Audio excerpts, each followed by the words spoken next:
And if you try to put that up on YouTube or something, then you must be a terrorist, and we have to take that down right away. No, unfortunately, that's the way this plays out. But as I'm saying, the exact same thing is happening in Syria right now, and we have to be aware of this because you have these London-based Syrian human rights watchdogs who are now saying that, for example, the ceasefire that was supposedly reached in recent days, Damascus and the protesters who are really an armed insurgency, was broken by Assad's forces who were firing on people. But this, of course, is, again, another unattributed report. We don't have any confirmation of this. It's all coming from this London-based watchdog, which back in August actually had an incubator baby story about Syria. There was this report that went around, even CNN picked up on it and was reporting on it, that, they cut off the power in Hama, and thus these incubator babies are going to die. It's for the children. The worst part is they had the picture of these babies, and it turned out the picture was actually taken in Egypt. It had nothing to do with Syria whatsoever, but just anything to try to hammer home to the people that this is the bad man, we have to go after him. Well, that's my point is, I mean, a lot of these countries are run by corrupt governments, but the people running our system are like scientific manipulating criminals who are putting cancer viruses in the vaccine and saying, don't worry about radiation, we'll just raise the level and say it's safe. I mean, when it comes to this panopticon of criminals, the biggest ones are running our societies. That's exactly right. And that's the point, isn't it? Because it's not like I'm for Assad or for his government or I'm defending Syria in that regard. It's just that I don't want to watch another thing happen like what happened in Libya, where these allegations somehow become facts that we have to act on. Well, what about these protesters in Syria, openly Western funded, saying, please bomb us, level everything? I mean, this is crazy. It's ridiculous, and unfortunately, unless we can get the word out about what's really what might be really happening, or just put the call out to start questioning some of these reports, unless we can get that message out there in a big way, it's going to unfold exactly like it did in Libya, because this is part of a template, it's part of a strategy. Demonize anyone who strikes out at these armed protesters or whatever's happening, this destabilization, that, as you say, it's now been proven from the leaked documents that the U.S. State Department has been funding the Syrian opposition for years. They fund a bunch of rebels to blow stuff up. The government fights it, whether that's wrong or right. Then they call them innocent protesters, and then NATO blows the hell out of the country. And I mean, and they call it peace. I mean, it's incredible. And then they raid the $200 billion coffers that Gaddafi had, and no one's questioning where that money's going, are they? Amazing. What's your view, James Corbett, of what's happening in Europe, Greece, this open announcement by the Vatican for world government? Well, that's unfortunately not too surprising to anyone who's been watching the Vatican in recent years and the calls for a new world order and everything that we've seen coming out of there. But certainly, I think the whole European situation just speaks once again to the fact that governments are just there to preserve themselves and don't care at all about the populations they're allegedly ruling over. And we see that with the Greek thing. This week it came out, it was a big deal. Oh my God, it's explosive information. Greece is actually going to give their population a chance to vote on this European bailout proposal that's going to put them and their children into servitude. They're actually going to get a vote on it. Imagine that. What a revolutionary idea. And the latest that I've heard, it's coming out today that, no, actually they're not going to give them a vote. They managed to strike a deal to transfer power over to the next group of thugs that are going to move the political football further down the field, so they don't have to give the people a vote at all. So that's good. That crisis is averted, because the crisis is not the idea that people are going to accept this. The crisis is the idea that people are going to say no, exactly like they did in Iceland, and they just can't have that. They can't give people a say in what's happening over their own lives. Look, I could ask a lot of questions here, James, but on your radar screen, I asked this at the first, you brought up the radiation in Japan.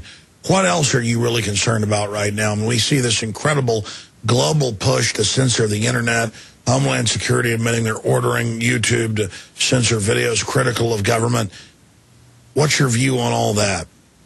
Absolutely ridiculous and really disconcerting, but again, not really surprising for anyone who's been covering it for a while. But one of the subjects that I've been covering lately, and I think is really interesting and hasn't been getting a lot of attention, is the drug running aspects of the Fast and Furious debacle, which turns out to, as we now start to realize, it's a much bigger program. It was there in the Bush administration. It's been going on for a long time.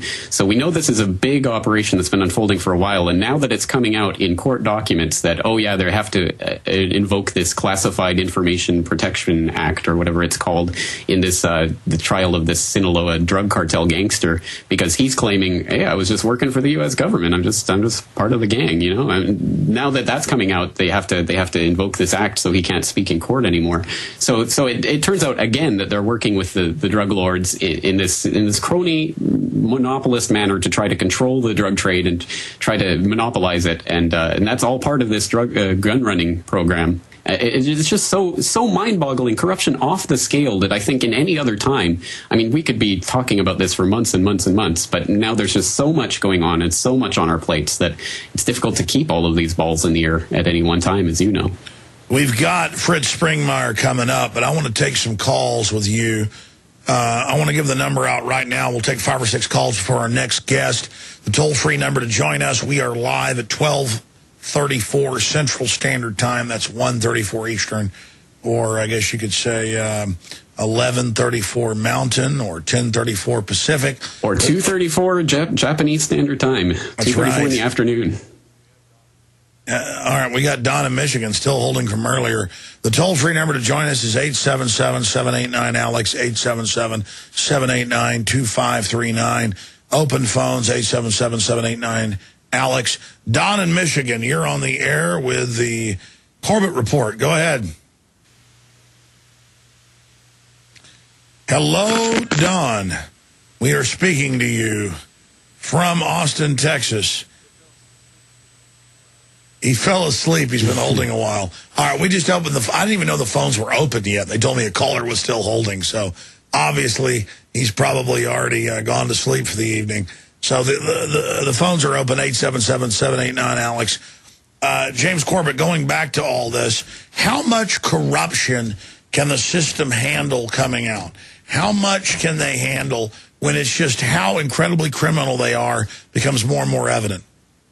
They can handle exactly as much as we can handle, and I think that's the point of it. Once again, this devolves to the people who have the real power and control over all of these systems. We always tend to look at the government and what the government officials are doing as if they're the real heart of this. But no, we are the heart. We are the base on which they build the foundations for all of their strictures and structures of control and all of their control over society. So when we start to say no, they crumble, and I think that's the point of it. And we are getting to that point. As you know, we are reaching that critical mass, to use an unfortunate analogy, that we are really starting to take over this process. But it's always a question, are we doing enough, and have they set up their structures to capture us once we get out of the paradigm well enough? So it's really a race against time. But ultimately, I think we are winning that race. And you, as you say, I mean, their corruption is going to start eating itself, as it always does and always has throughout history, that it gets to the point where the corruption is so rampant and is in so many corners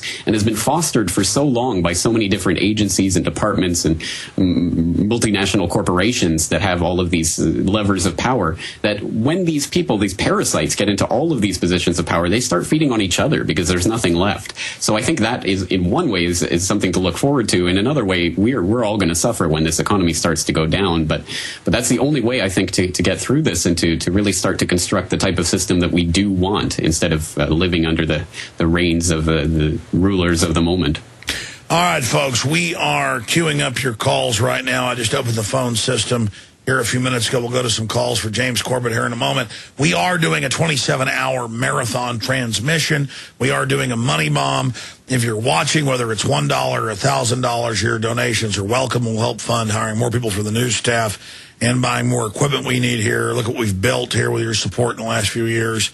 We've also got huge discounts on videos and books and things at Infowars.com. We have bumper stickers at cost in this new offensive we've launched. All available at Infowars.com. You can find the donate buttons, or InfowarsMoneyBomb.com.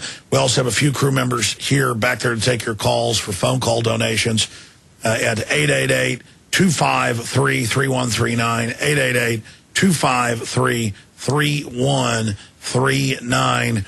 Here it is 12:38 and 27 seconds. We're talking to James Corbett of CorbettReport.com. James, looking at, I already mentioned the Orwellian stuff, but I mean, my gosh, it's becoming so crazy with street lights listening to you and watching you, and government with warrantless checkpoints and TSA everywhere. I mean, at a certain point, this is really becoming la-la land. I mean, you couldn't make this up if you were trying, and trust me, people in the past have tried their best to make up the most outrageous stuff, and it's still nowhere close to what we're living through right now. USA Today coming out today, hotel guests recruited with Homeland Security TV spots, these PSAs inviting everyone to pretend they're James Bond and looking for the Al-Qaeda boogeyman under every bed and in every corner of the room, just getting more and more ridiculous and out in your face in the open, and as we've talked about before, I mean, this is part of the psychological operation to get people to commit to one side or the other. And they know there's going to be a lot of people that get woken up by this kind of in-your-face Orwellian tyranny. But there's going to be a lot of people who are going to buy into it because they are so invested in the system and in all of the things that are going on in their life. They just don't want to face it. And they will buy into all of this. And that is part of the strategy. And unfortunately, they've set up the whole Orwellian system to try to control those people and to oppress those people and to imprison those people who rise up against them. So it's a very difficult situation to combat unless we start to unlock more minds, which is the whole point of Infowars, is what it's all about, and I think what it has to be about at this point. Well, that's right, James. Those that have already bought into corruption will just give into anything. Once you've said, I'm going to acquiesce to this, the sky's the limit. I want to go to phone calls here. Melvin in New York, then Harminder, Alex, Will, Joe, and Doug, and others. Melvin, you're on the air. Thanks for holding. Alex, how you doing, man? I'm enjoying the show. I sent you 3 Federal Reserve notes that are probably worth a couple pennies. You could trade in. Thank you. Thank you. And James, you're the man. I like your channel, and you have a great voice. Thank you. That's awesome to hear. Yeah, man. I wanted to let you know, at my school out here in New York, I took an urban study course about the history of New York, and the teacher was really slanted towards the left, and all the kids were group thinking with the whole brainwash of the liberalism. But the whole class was about capitalism and how capitalism started with slavery, and that the beginning of the country and the whole system that we live under. And I understand with the whole 1913, the Federal Reserve, but they were teaching literally that capitalism comes from slavery, and that Peter Stuyvesant and all these collectivists had to come through, and these statists had to come, fix everything, put in curfews, social engineering, and they needed the hand of tyranny to control the wild, ravenous people of New York, the uncontrollable. It was along that angle, and I mentioned the Illuminati, I mentioned all kinds of stuff in the class, and the teacher didn't refute anything I said, but the kids looked at me like I was an alien. Well, look, all you got to know is the big bankers always fund communism. Capitalism, we're not under a capitalist system. Slavery is as old as humanity. Every group's engaged in that under tyranny. And they always push collectivism because they want to get people dependent so you're not independent. But, James, your view on that?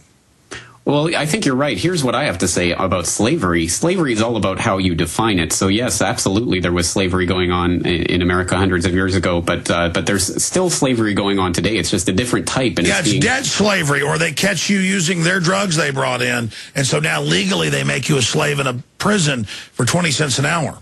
That's it. I mean, they just don't call it slavery, so we don't have to talk about it, I guess. Or if they put in their collectivist system that they want to put in and make everyone share their wealth at the point of a gun, then that's not slavery. That's happiness or whatever they want to call it. By the way, they make all discrimination about race or something instead of globalist banks getting bailout money and being exempt from their own laws. Melvin, final comment.